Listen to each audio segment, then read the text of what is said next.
Trencodit é grupo de músicos neotradicionais mesclados de influências pop, rock e noise que reaparece sugerescuat de dois ao álbum intitulado Las Huns.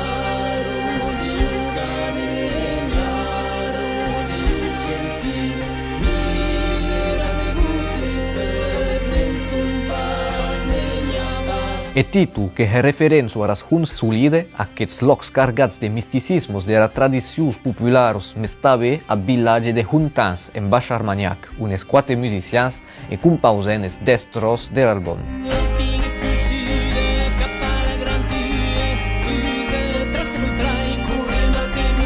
Alexandre Celi, Valentin Laborde, Martin Lassuco e Jorda Tisné que continuam daulius os concertos, que os poderão escutar em vivo a Festival a pau aquest estiu. Buon escuto de Las Huns de Trencadit.